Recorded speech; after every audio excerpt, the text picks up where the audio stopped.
Bonjour à toutes et à tous, j'espère que vous allez bien. Je suis super contente de vous retrouver aujourd'hui dans une nouvelle vidéo interview d'auteur ou interview d'autrice. Et donc pour cette deuxième vidéo de la série, j'ai interviewé Anne-Laure Bondou, une autrice de nombreux romans à la fois pour la jeunesse mais aussi pour les adultes. Et je ne la remercierai jamais assez d'avoir pris le temps de répondre à toutes mes questions et j'espère que ça vous plaira. Je remercie aussi beaucoup Chloé du compte Instagram et de la chaîne YouTube Les Lectures de Chloé qui m'a aidé à choisir toutes les questions pour Anne-Laure Bondou. Et donc j'espère que les questions et l'interview vous plaira. Je vous laisse donc sans plus attendre avec Anne-Laure Bondou. C'est parti! Bonjour tout le monde, je suis Anne-Laure Bondou, je suis romancière.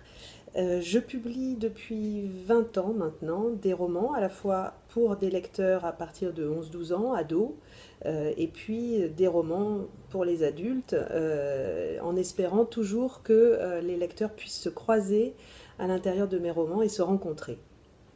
J'habite à Paris, j'ai deux enfants qui sont plus des enfants, qui ont presque 28 et 25 ans. Voilà.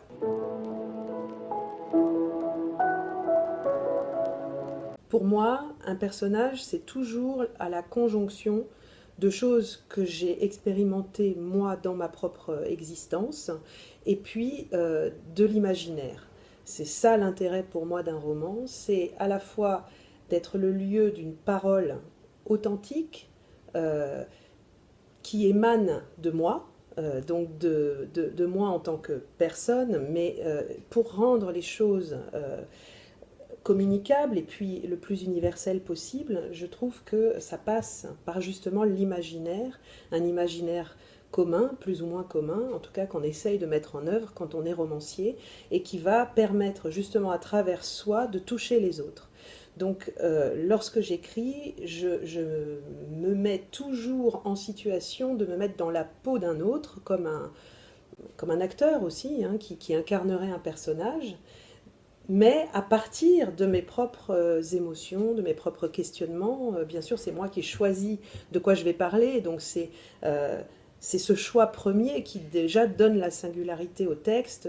Moi, ce qui m'interroge dans le monde d'aujourd'hui, ça va passer à travers tel et tel personnage ou à travers telle et telle situation. Donc, il y a toujours la rencontre entre une dimension autobiographique et puis cette expérience de l'altérité, de l'inconnu, qui est, je crois, quand même ce que cherchent également les lecteurs quand ils ouvrent un roman. C'est-à-dire qu'ouvrir un roman, c'est aller à la rencontre de quelque chose qu'on ne connaît pas, faire un pas vers l'inconnu, vers une destination qu'on n'imagine même pas. Donc c'est exactement ça mon travail, c'est de conjuguer ces deux choses-là.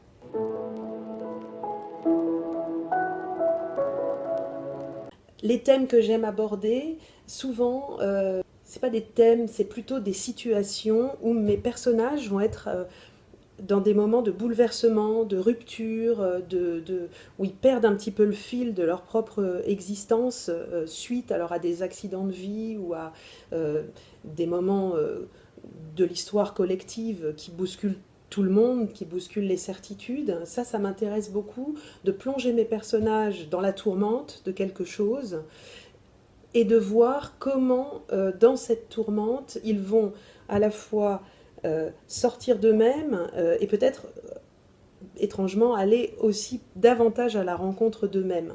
Alors ça vient évidemment aussi d'un intérêt personnel pour ces moments-là, qui viennent aussi d'expériences de moments de vie que j'ai traversés, mais pas seulement. Je crois que on est tous amenés, alors à l'adolescence et bien au-delà dans sa vie, à traverser des moments de bouleversement. Et si on est accompagné dans ces moments-là par justement des histoires, il me semble qu'on peut peut-être davantage accepter d'être pris dans ces difficultés-là pour en tirer quelque chose de constructif pour soi. Voilà, c'est un petit peu ce qu'on peut retrouver peut-être d'une façon générale dans la trajectoire de mes personnages dans tous mes romans.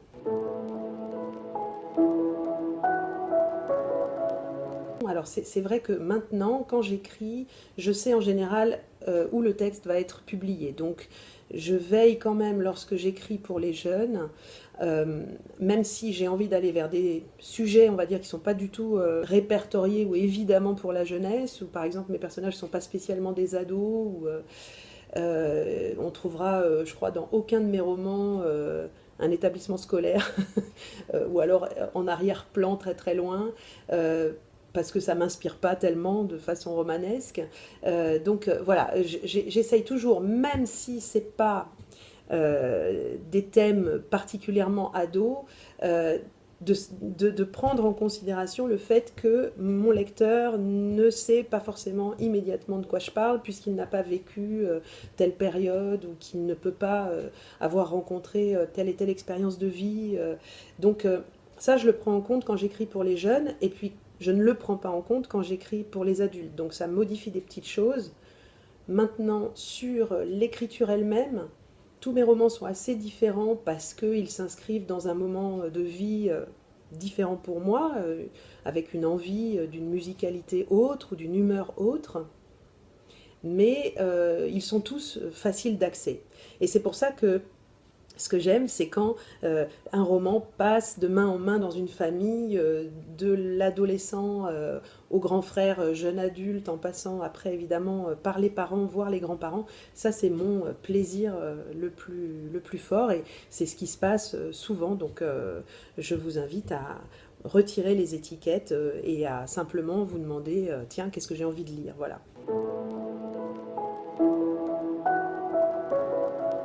Tu m'interroges justement sur ma collaboration avec ma propre fille Colline Perroni, qui a illustré L'Aube sera grandiose. Comment ça s'est passé? Alors très bien, ça s'est très bien passé. On n'est pas fâchés depuis cette collaboration, bien au contraire. En fait, dans ce roman-là, justement, qui se passe dans les années 60, 70, 80, qui par définition ne peut pas être une période que les ados d'aujourd'hui connaissent, j'avais envie de les aider un petit peu dans la lecture en faisant en sorte qu'il y ait des images. Au départ, j'avais pensé à des photos, tout simplement. Et puis, à mesure que j'ai avancé dans l'écriture, je me suis dit, mais ce serait encore plus charnel, incarné, si je demandais à ma fille Colline, qui dessine depuis toujours et qui est jeune illustratrice, de dessiner les planches. Il y en a une quinzaine dans le roman. Elle a accepté, et puis ensuite la maison d'édition a vachement aimé son travail. C'était un travail de commande. Je lui ai demandé de travailler ses dessins d'une façon qui pouvait ressembler un petit peu à ce que j'avais imaginé, puisque j'avais des modèles. Donc c'était dirigé, mais quand même c'est sa patte, c'est son apport à elle. Donc voilà, et depuis on fait souvent des lectures dessinées dans des festivals ou dans des médiathèques, et notre collaboration donc se poursuit au-delà même de la parution du roman, ce qui est un immense plaisir.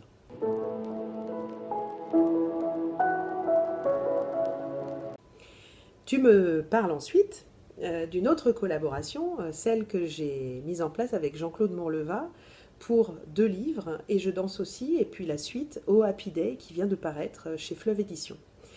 Alors là, effectivement, on a travaillé de façon singulière, puisque travailler à 2, ça ne peut pas être comme travailler seul.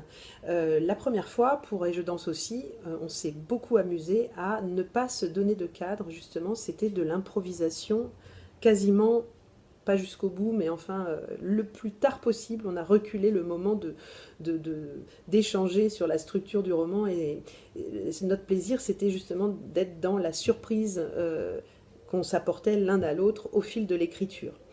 Pour la suite, on avait déjà le livre précédent qui servait évidemment de bagage, de socle, donc on ne pouvait pas être autant dans l'improvisation, et puis surtout on avait envie d'apporter autre chose, à la fois pour nous et puis pour les lecteurs, que l'échange de mails strict qui constituait le roman précédent, Et je danse aussi. Donc là, on a aussi eu une part d'écriture narrative qui était importante, et on a du coup procédé un peu autrement, avec de temps en temps l'un ou l'autre qui disait dis donc, ce serait bien si tu amenais ton personnage à tel endroit pour que moi je puisse mettre en œuvre l'idée super que j'ai eue. Voilà, donc on s'est donné un petit peu plus de contraintes, on va dire, mais on a quand même préservé cette grande liberté, si bien que oui, notre façon d'écrire n'est pas du tout la même que quand on écrit seul, mais pour nous deux, ça a été clair que la collaboration est très joyeuse et très allège énormément les lourdeurs quand même qu'il y a dans l'écriture solitaire, mais qui sont aussi pour moi des lourdeurs que j'accepte parce que le- la rançon de ces moments difficiles parfois tout seul, c'est que on va plus loin peut-être dans l'exploration de qui l'on est et de ce que l'on veut faire. Tu me demandes si on prenait chacun un personnage. Oui, bien sûr. Donc Jean-Claude Monleva était Pierre-Marie Soto, et puis moi j'ai incarné Adeline Parmelan. Après, il y a des personnages satellites qui sont des hommes, des femmes. Et là, c'était une distribution qu'on s'est faite plus en fonction des affinités, de l'élan qu'on avait vers tel ou tel personnage sur le moment. Donc il n'y avait pas de règles. Et voilà. Mais Adeline, c'est moi, et Pierre-Marie, c'est Jean-Claude.